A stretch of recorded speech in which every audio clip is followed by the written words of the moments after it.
Hello, and welcome to Mode of Cosmic Therapy. How are you doing? I'm doing great. It's a beautiful day, it's a beautiful life, it's a beautiful world, it's a beautiful time to be alive, to be participating in this magnificent drama that we call human existence. Hello, Mitzi. Behind the camera, I'm so delighted to see you today, as always. And Sandy in the sound room. Hello, Sandy. And Emmy, glad to have her back here today as well. But I'm so, can I say so, a million more times happy to see you back again. So what are we going to do? I don't know. I don't care. What are you up for? What are you up for? Now, in this run of a day, what are you up for? Have you planned out every activity? Have you thought about what you're going to do? Have you worried and been concerned whether the day would unfold the way you want it to? Well, forget all that. Life is going to run and is running in spite of you, because of you, and with you.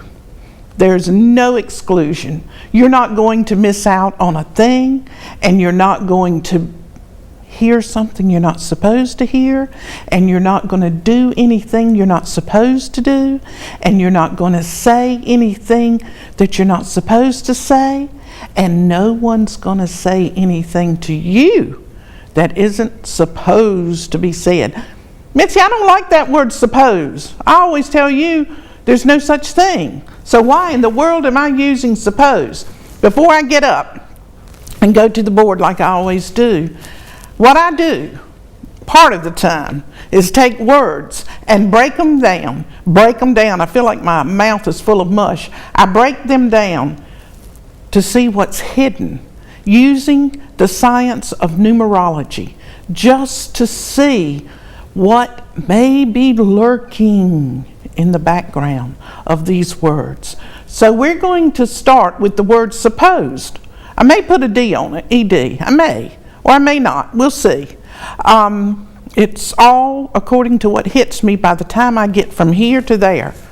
What, did you think that was going to take a long time? And I'd have to think about it? No! You don't have to think about anything. When you think, you intrude upon what's going on. Just let it unfold. Everything happens for reasons you cannot imagine. Everything is connected. Not a thing is out of place. Not an idea, not a thought, not an action, not a gesture, not anything is out of place. So let's see about the word suppose.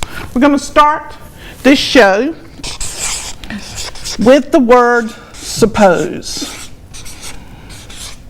simply because I used it to begin with.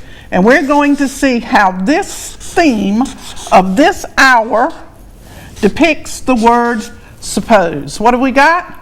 I'm going to add these numbers up, and I'm going to reduce them down, and I'm going to get the lowest number that I can get. 3 and 6 is 9 is 14, which is a 5, and 8 and 7 is 15 is 16. Is that right? 8, 16 is a 7. So over here we have a 30. Over here we have a 12.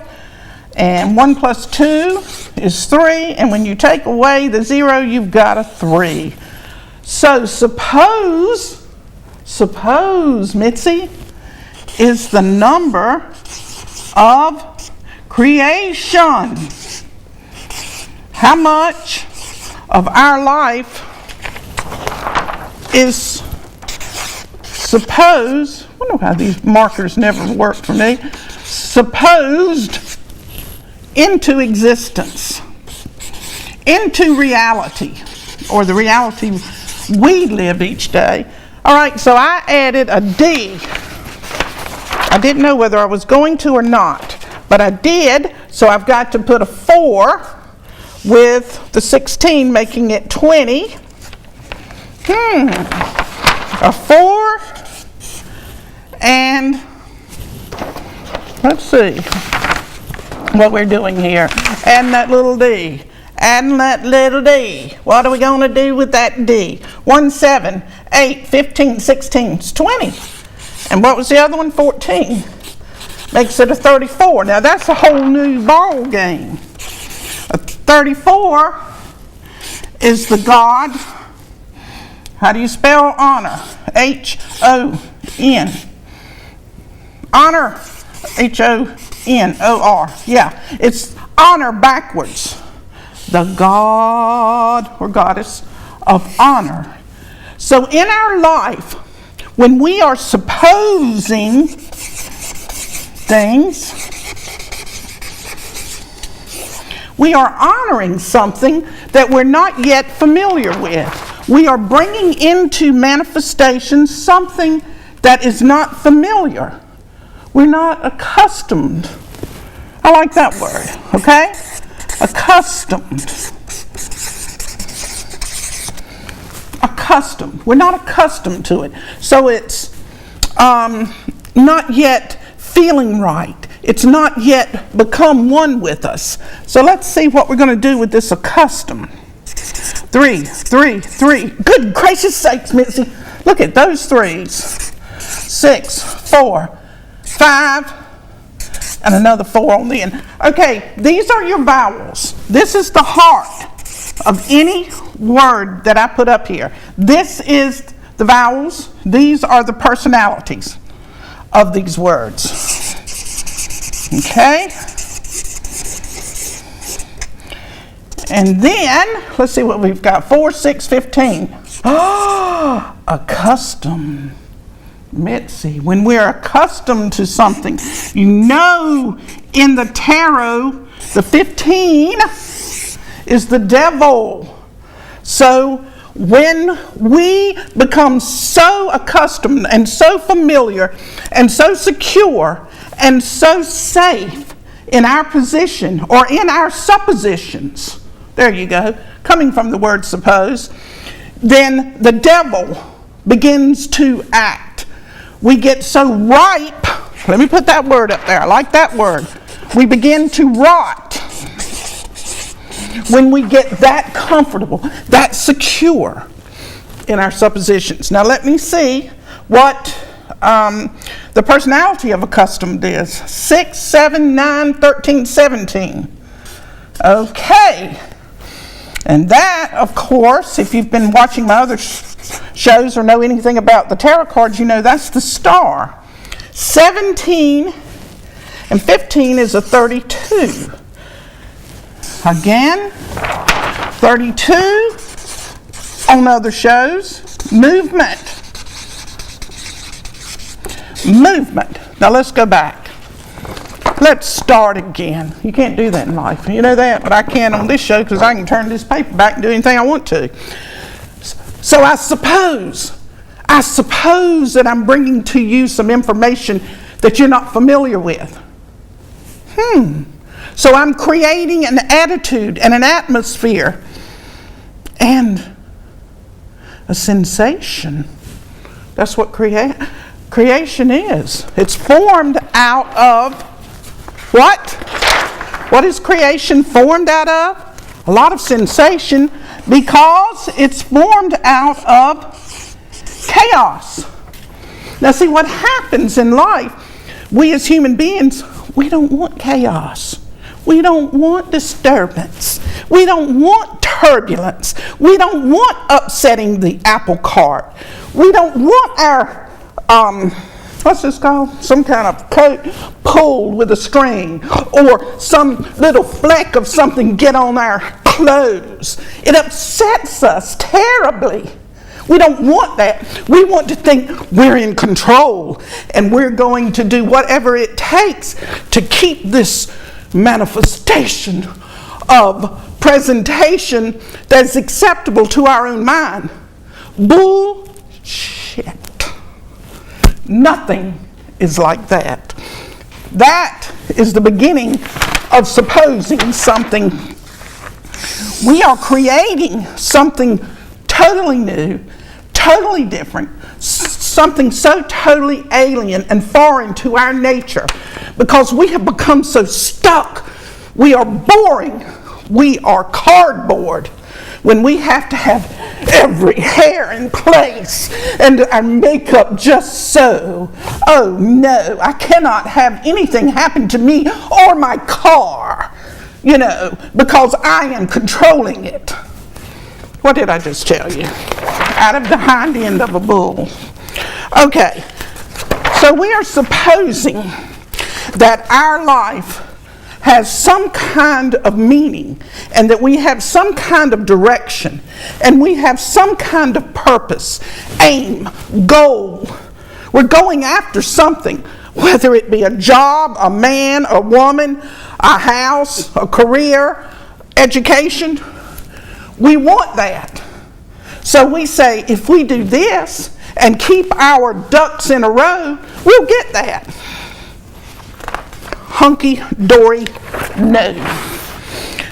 We have to have movement. Movement. We've got to have movement this way. We've got to have movement this way. We've got to have movement this way. And we have to have movement that way. We do not have movement that way except in flatlining. Okay? And if you've got movement that way, or this way, or any way that is fixed. Oh, I'm so fixed. I know what I'm going to do today. I know what I'm going to say today. I know what I'm going to have today, and nothing's going to disturb me or get in my way. The only way that's going to happen is if you're flatlined, because every moment that occurs is going to bring the unexpected and the uninvited. You're going to have moments, every single moment that you breathe, that you did not invite, because you cannot control life or death. Neither one. So why in the world would you think that you can control the rest? You tell me that. Tell me. I'd be glad to know that. Okay, when we get too ripe, what happens? And when I mean ripe, well, I'm going to see in just a moment what I mean by ripe. But I'm thinking right here, when I've got my house in order, I've got everything just like I like it, and it is just, nothing can be done to improve it, and any little thing can be done to disturb it. We are too ripe. 9, 9, 7. Hey, Mitzi, it's working. What was that? A magic finger, the way to hold the pen? Like an orchestra, the man, what's he called? The conductor. Maybe that's what I needed to do. Okay, we got a 14. In ripe. 14. What do you mean? I mean balance. Okay? So if you've got too much rigidity, you've got to have some chaos, sister.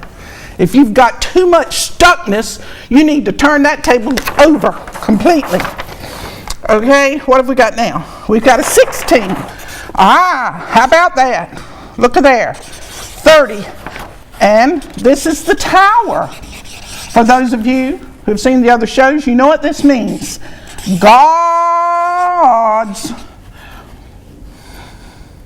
power. How about I'm going to write this different today, Missy? Of dethroning. Okay? Dethroning you from your high and mighty position of thinking you know something, of thinking you've got to be right. But how about that 30? Talk to me now. Talk to me. How did it happen? It's the same word as suppose. So let's suppose that everything goes wrong. And let's suppose that the very thing that we want, we won't get. And let's suppose that we meet somebody totally out of the blue, that we're not the least bit attracted to, and we end up and marry. Let's just suppose that. I would think that would be called being ripe for the moment. I would also say that that is becoming aware. Aware? What are we going to do with aware? What are we going to do? We're going to put that. We're going to put that there. We're going to put that. Oh my goodness sakes. You mean we got God's number? God's, if there's such a thing, as favorite number. At the heart of being aware. Aware. How do we be aware? How do we be aware? We get rid of ideas of expectation. What do you mean, Paula? That is so crazy. How can you be alive and not expect something? That's the only way that you can suppose your life into existence. Ooh, look at this number keeps falling and falling, doesn't it, Missy? Ooh, being aware. That balance. All right? If you're too hot, you got to go at the other end. Right? Too soft, you got to go at the other end hard. You cannot stay in your place of abode that you have so neatly arranged for yourself and called it so, and not flatline. I was looking at these flowers. How about that? They are completely aware. They are aware of every word that I'm saying. They are aware of the heat of these lights. They are aware of the atmosphere. They are aware of everything that is occurring. They have no lust of result. They will bloom and become that beautiful and stay